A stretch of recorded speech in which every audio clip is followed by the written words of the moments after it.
If you went down to the railway station in Prague early on any morning in the 1870s, you would probably find a bearded, scholarly-appearing man, quite formally dressed, jumping from one engine cab to another and asking 100 questions from the train crew, who appeared to be friends of his. He seemed to know a great deal about trains. So he did, for it was his hobby. His profession was music, and he knew a great deal more about that. His name was Antonín Dvorak.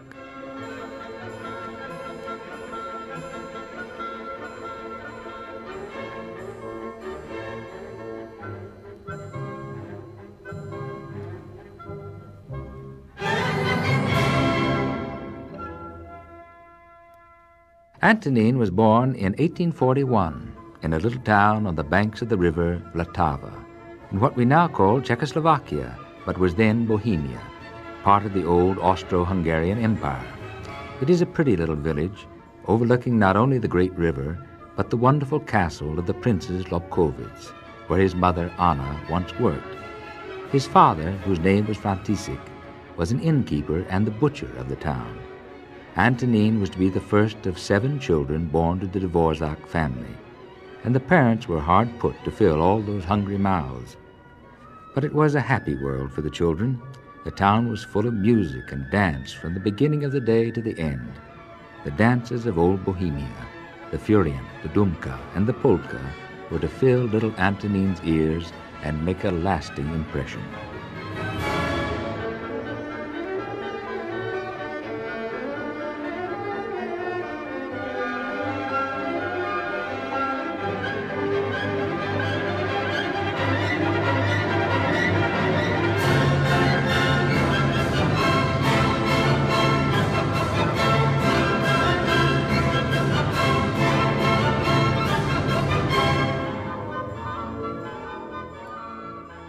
Every Bohemian learned music as a matter of course, and Antonín was no exception. Lessons on the violin came along with his elementary school classes, and from the same teacher, Josef Spitz. The boy must have been a fairly good pupil, for it wasn't long until he was sitting next to his father in the village band, playing away on the fiddle for dear life.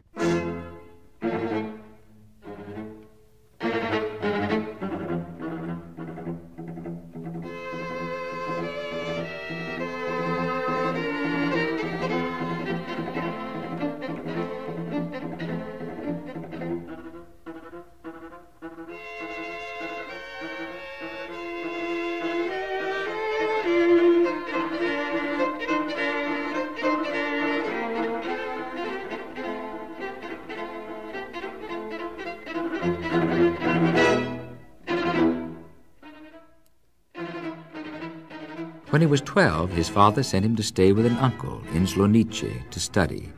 He had a fine teacher, Antonín Lehmann, who was a church organist in the small town. Lehmann soon had his pupil playing not only the violin, but the piano, the organ, and the viola. There were lessons in harmony, too, and Antonín was to find that his teacher was a strong disciplinarian.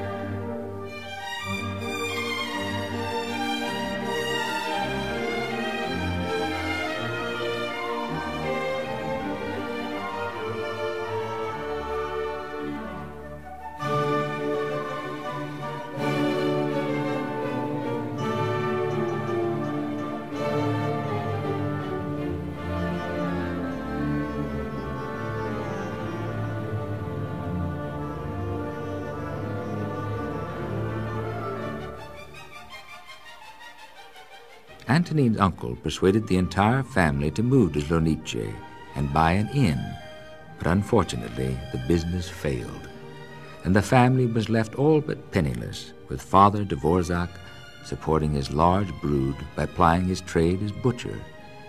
By that time, Antonín was studying German in a nearby town, and he was called back hastily, his formal education at an end. Probably this was no time to ask him, but Antonín's teacher felt that his pupil had to go to the capital of Bohemia, Prague, to continue with his studies. "Prague?" said his father. "What's this talk of Prague?" The boy will not be a musician. We have no money. He is to be a butcher and follow my trade." And so the future composer of the New World Symphony became a butcher's apprentice.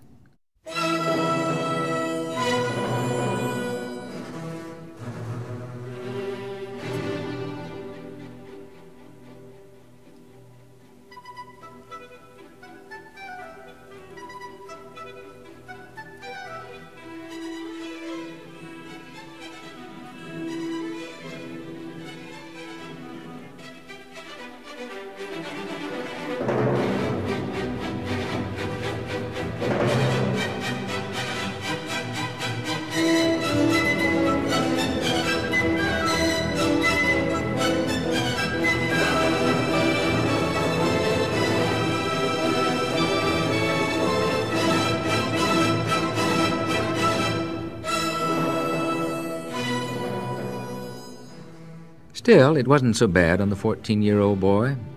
He was still able to study music part of his time, composing marches and dances of various kinds, and studying his favorite instrument, the viola.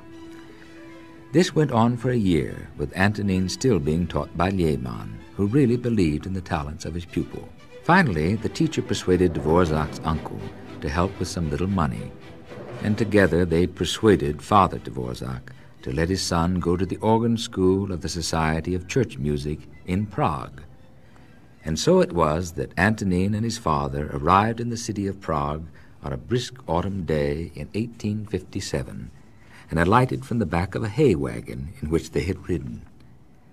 How many citizens of the great university city, seeing the boy brushing hay seeds off his trousers and coat, would have thought that in a little more than 30 years Dvorak would be his country's greatest composer.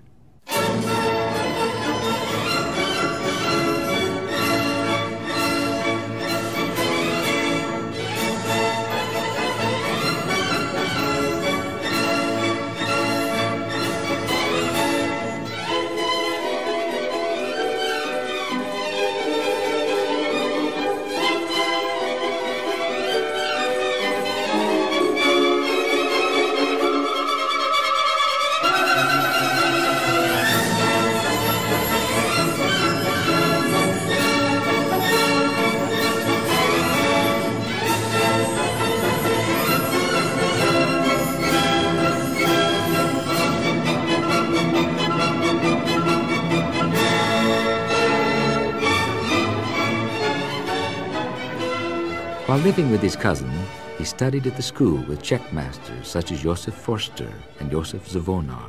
He played violin in the orchestra of St. Cecilia, and in that way became acquainted with many of the works of other contemporary romantic composers. Principal of these was Wagner, whom the young man worshipped. Wagner's music and Wagner's theory were in the air in Prague, as they were in all of the great European capitals. Antonin loved it all. The music, the lovely city, the school. But soon all of this was to come to a sudden halt. The tiny allowance from his uncle, which made it all possible, was cut off. Dvorak had to leave school after having been there for less than 2 years. When he left, at least he received a certificate saying that he had diligently attended classes. Actually, he had graduated from his last class, second of 12 pupils. One of his teachers had written of him, a good, but on the whole, merely practical talent. In theory, he is weak. To earn some kind of a living, he joined a little orchestra that played in Prague's best restaurants as violist. This orchestra was so good that eventually it was to become the basis for the orchestra of the National Opera House. All very well, but Dvorak did not make much money. He was unable to afford not only a piano on which to compose, but lacked music paper on which to write the 1,000 melodies which were in his head.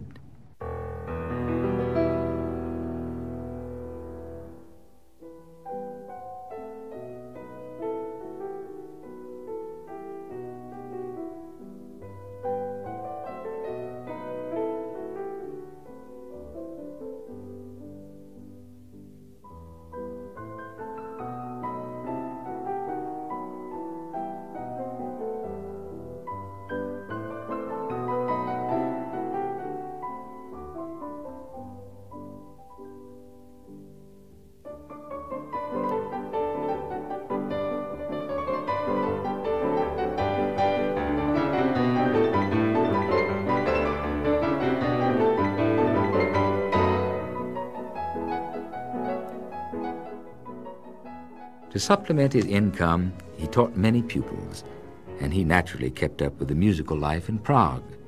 Bedřich Smetana, a composer some 15 years older than Dvorak, was beginning to write some of the music that was to make not only him but Prague an important center of composition. Antonín was to know Smetana well and be in the orchestra that magic night when Prodana Nevesta, the bartered bride, had its first performance. Finally, he found a fairly good place to stay in the rooms of a friend, Moritz Anger. There were a number of struggling artists living in those rooms, and you can imagine the noise. But there was a piano of sorts, and that alone was an improvement. He was composing now, a string quintet, and some love songs called cypresses, which he later arranged for string quartet. They were written shortly after he had become engaged to a singer from the opera chorus, Anna Chermakova. Here is one called You Ask Why My Songs.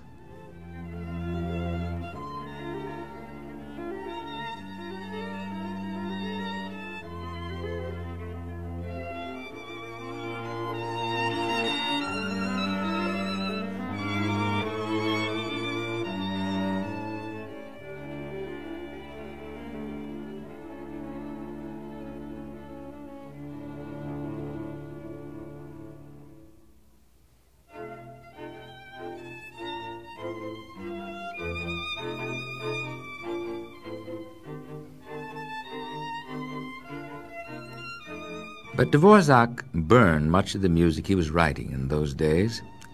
He was a critical young man, and he realized that his present work did not live up to his own expectations. So he would write the music one day, look at it, and feed it to the stove in disgust the next. In 1865, in quick order, he wrote 2 symphonies, the first being called The Bells of Slonice. Fortunately, he did not destroy these 2 works, although he had meant to. Karol Bendel, the son of a wealthy innkeeper, came to Dvorak's rescue about this time. He'd been friendly with him, for he too was studying music, and kindly offered Antonín the run of his extensive library of music scores, as well as the loan of his piano. You can be sure that Dvorak appreciated all of this greatly.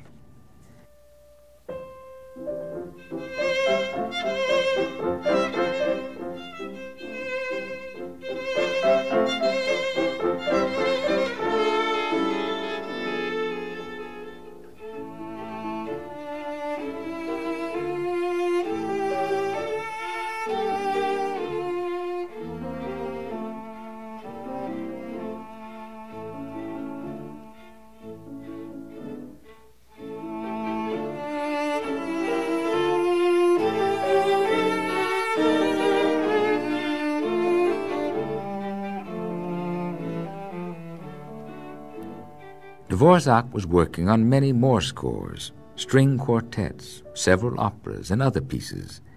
Many of these were consigned to the flames of his stove, unfortunately. One that was not was a cantata called The Airs of the White Mountain. He managed to get it performed, and it was a great success. By 1872, he also was working on a symphony in E-flat, which, although he didn't realize it, was to be the turning point of his life. Despite his poverty, he married Anna on November 17, 1873.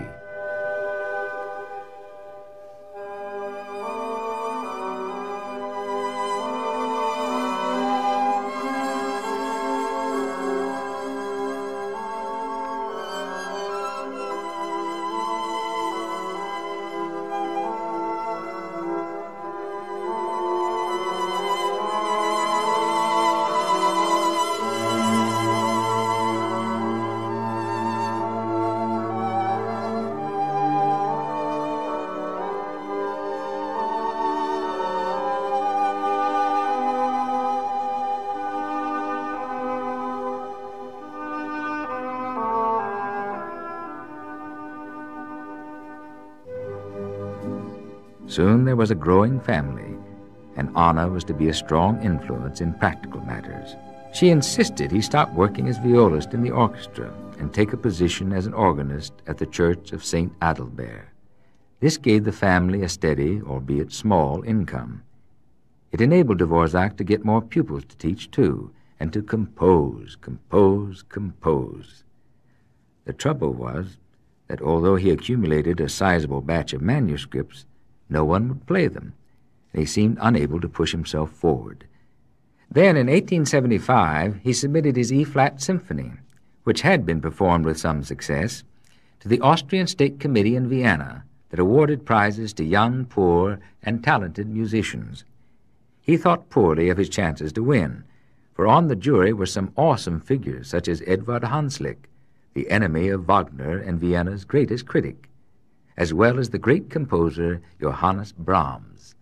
But lo and behold, Antonin Dvorak's Symphony in E-flat took the prize, and he received the enormous gift of 400 gold florins. Now, that would not be very much money today, but it was the largest sum that Dvorak had ever received for any of his compositions. You may be sure that the day of the announcement was a happy one in the Dvorak family.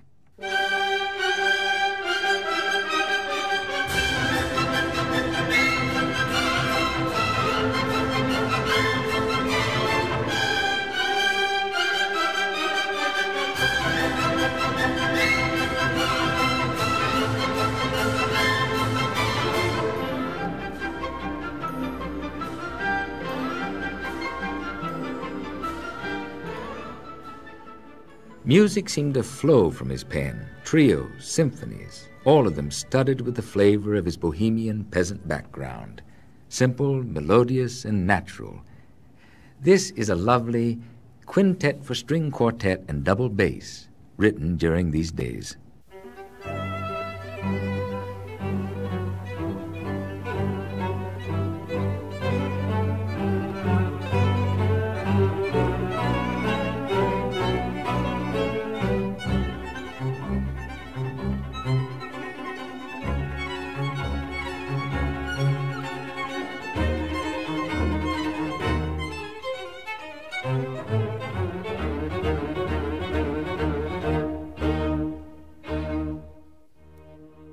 He had written some little songs for two sopranos, which he called Moravian duets.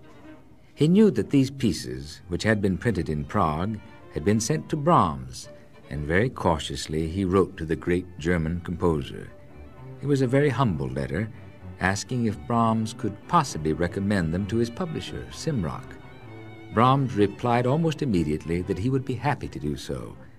Brahms then wrote the following to Simrock. Dear S., in connection with the state grant, I have for several years past had great pleasure in the works of Antonin Dvorak. This year he sent in, among other things, a volume of duets for two sopranos, which seems very suitable and practical for publication. There is no doubt he is very talented, and note that he is very poor. Remember this, the duets will possibly sell well. With best greetings, yours, Johannes Brahms. Of course, any recommendation from Brahms carried a great deal of weight with Simrock, who bought the duets from Dvorak for very little money. And Brahms had been absolutely right. They sold very well indeed, and soon Simrock was asking for more music.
Dvorak's friendship with Brahms was to ripen and increase with the years. Brahms could not do enough for Dvorak, who naturally practically worshipped the older man. In later years, Brahms was even to read proofs of music for Dvorak when he was away in the United States for a long time. It was a friendship that Brahms gave to few people. Dvorak was now able to give up his post as organist and concentrate more and more on composition. One of his new works was a symphony in F major, and there were quartets, a Stabat Mater, and a piano concerto. He had some success with one of his operas, The Peasant Rogue, in 1878. But his eldest daughter, Anna, died, and that affected his composing immensely for a while.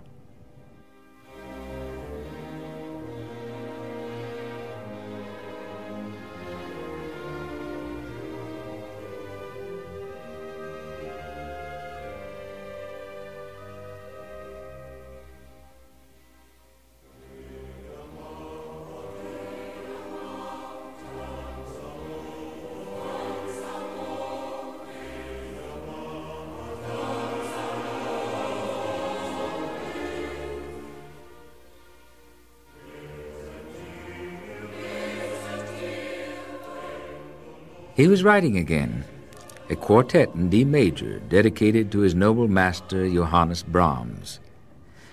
But he was now 36 and began to take stock of himself. He had composed by this time 8 quartets, 5 operas, 5 symphonies, and a great deal of other works, to say nothing of what he had burned, and a great deal of it was yet to be performed. But times were changing. He sent to Simrock, at the publisher's suggestion, a set of 8 Slavonic dances. Originally scored for 2 pianos, Dvorak very quickly had to orchestrate them, for they proved enormously successful, and Simrock was delighted, paying the composer 300 marks. Now Dvorak's name became famous, not only in his native country, but in Germany, England, and indeed everywhere. If you could play the piano, you played the Slavonic dances.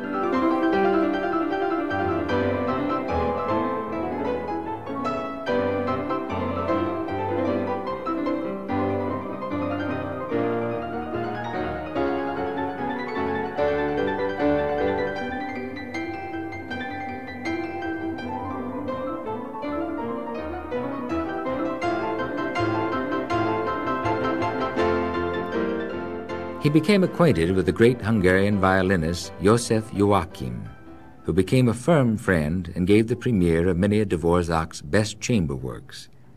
In 1878, he visited Brahms for the first time, and of course the 2 great composers got along together famously. He was still teaching, but his pupils were the best that Bohemia had to offer. Among them were the composer Joseph Suk, who was to marry Dvorak's daughter, and Leos Janáček, who was to become a very famous composer. Simrock was always asking Dvorak for new pieces to publish, so that money was by now hardly a problem. But the publisher began to annoy Dvorak with his constant demands for little waltzes, dances, and songs, and begging him to stay away from all those quartets, symphonies, and operas. Dvorak let Simrock know that while he would write the little pieces occasionally, he was not a composer of little pieces, and would compose what he liked. And if Simrock didn't want the big pieces, well, then he'd send them to another publisher, and that is exactly what he did sometimes.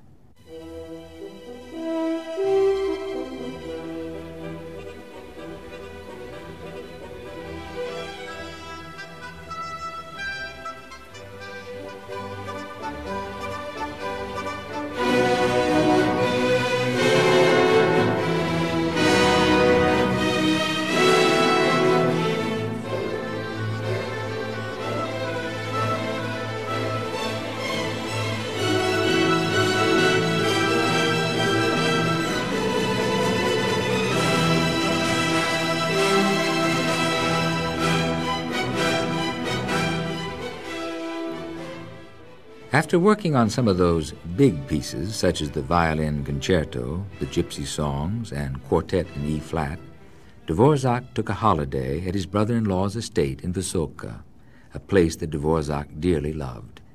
By now it was not only little Dvorak that was being performed abroad, but big Dvorak. Hans Richter, the fine Hungarian conductor, presented both in Germany and in England Dvorak's new Symphony in D major, which was highly acclaimed. He was, in fact, greatly in demand as a composer, and could hardly perform all of the commissions he received. He once wrote to a friend, "I see in the papers that on December 15th, Helmsberger is to perform my new quartet, which does not yet exist. There is nothing left for me to do but close it."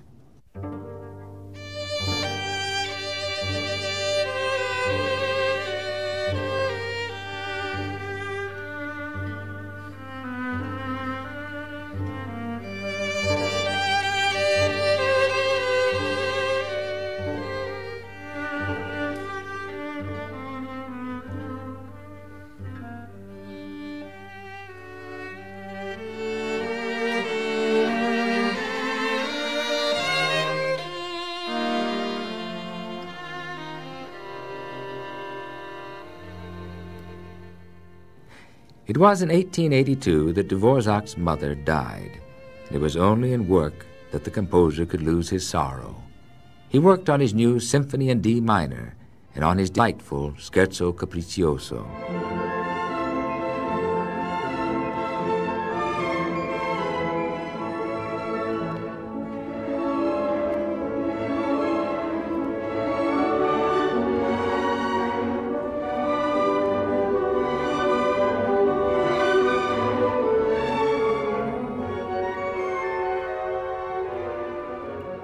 "1884 was to see his first visit to London, where he was received as a conquering hero, so great was his fame now. His Stabat Mater was a huge success, and he was asked to compose another choral work with a promise of £2,000 payment, really a princely sum.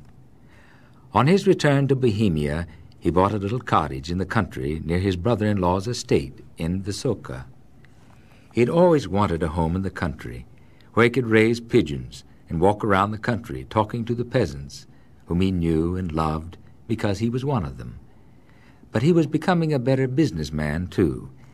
He wrote to Simrock that he could no longer accept small amounts for his work, and if Simrock didn't want to pay, well, actually orchestras as well as publishers fought for the right to perform anything that Dvorak wrote.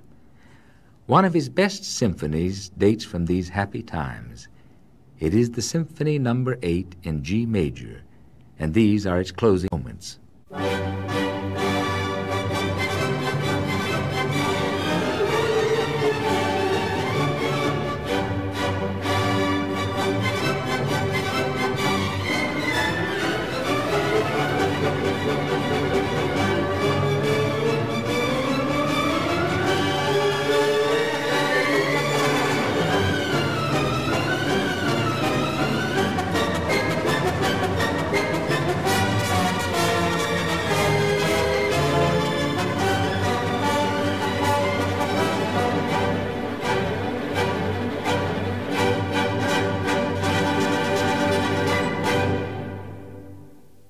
He was to be rewarded by the Emperor of Austria for his services to music, and received the professorship of the Prague Conservatory of Music, of which Dvorak's old organ school was now a part.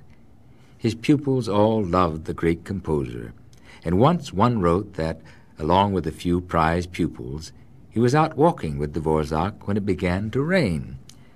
Dvorak seemed completely unaware of it, although he was soaked, because he was talking about music. Suddenly he looked up and said, "Now, children, run along home at once. I think it has begun to rain."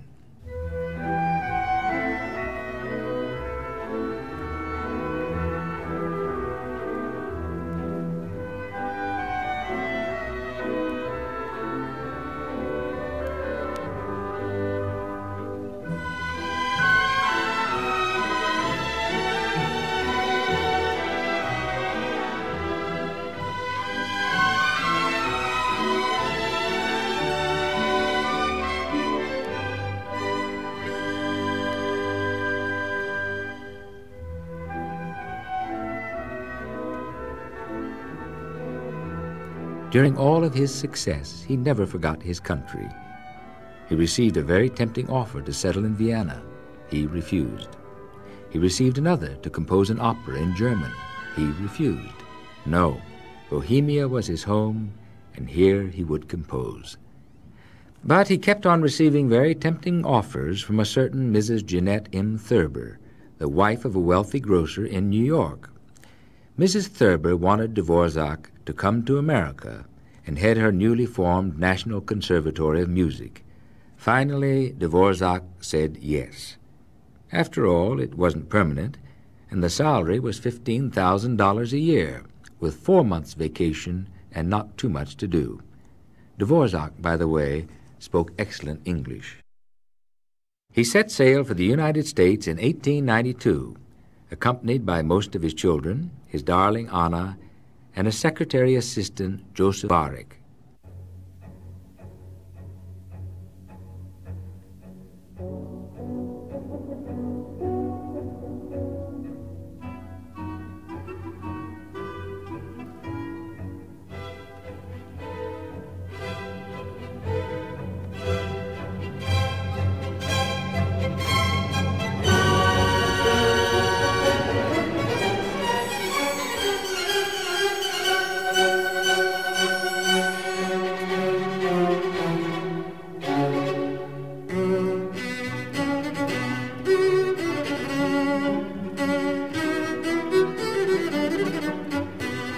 His success in New York was hardly less than it had been in Europe, and Dvorak learned many new things. For instance, through a Negro singer, Thacker Burley, he got to know a number of Negro spirituals. He wrote that, "In the Negro melodies of America, I find all that is needed for a great and noble school of music."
He got to know New York very well during the 3 years he was to spend in America.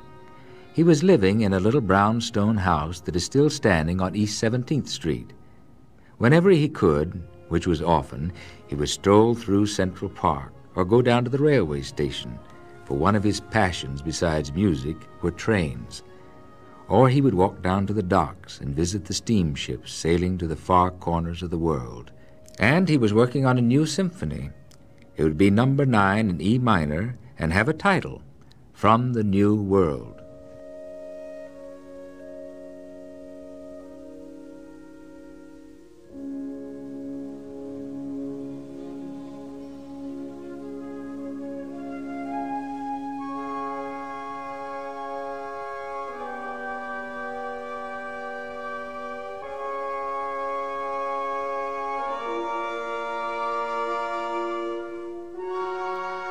Summertime came at last, and Dvorak was thinking of going back to his home, which he missed greatly, when his assistant, Dvorak, suggested a trip to Spillville, Iowa, for the summer.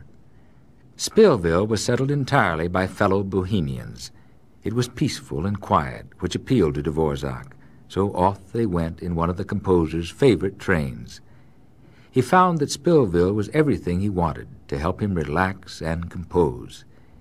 It was here that the New World Symphony was finished, and here that he was to write his great Quartet in F Major, The American, in only 15 days.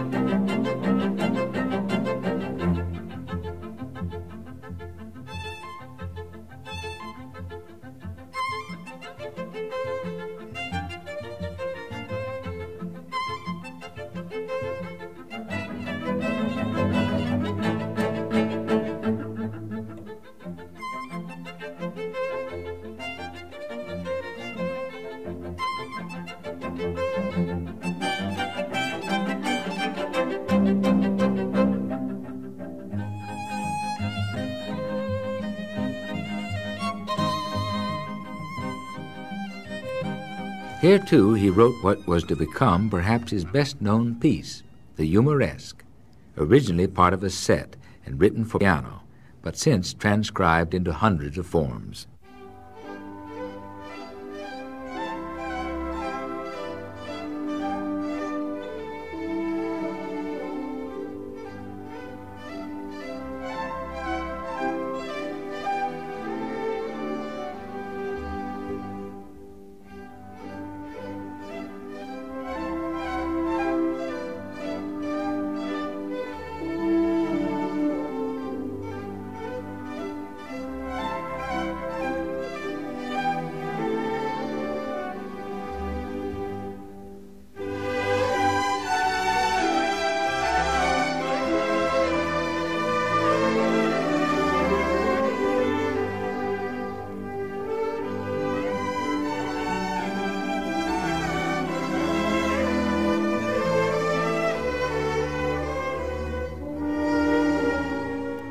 He visited many other parts of America, and at Minnehaha Falls he was so moved by the beauty of the scene that he took a pencil and wrote, on the cuff of his shirt, the first theme for his sonatine for violin.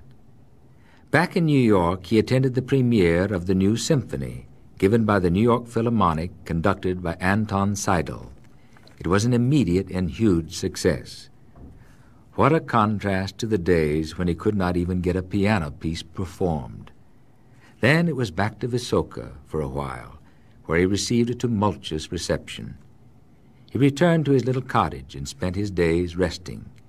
He would rise early, take a good walk, attend Mass at 6 o'clock, where he often played the organ, have a hearty breakfast, and so to work. His evenings would be spent at the local inn, talking about America, or playing cards with his friends. It was a good life.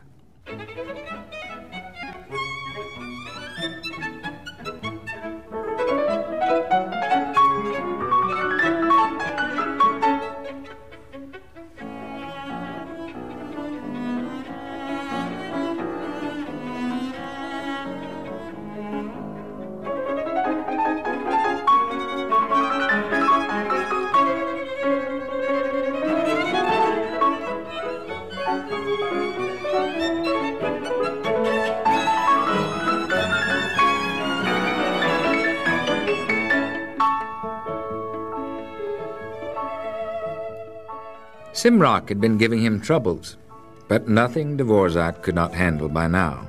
For instance, he insisted that his fee should be even bigger, and Simrock was forced to pay the famous man for a second set of Slavonic dances, not the 300 marks that he had for the first set, but 3,000 marks.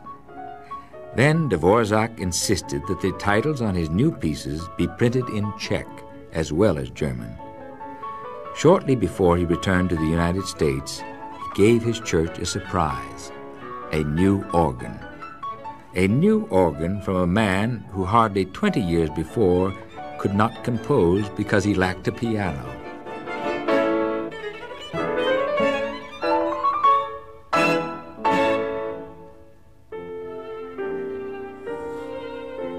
It was again in America that he composed his cello concerto in B minor. Johannes Brahms, as ever Dvorak's great friend, remarked when he saw the score, "Why didn't anyone ever tell me you could write a cello concerto like this?"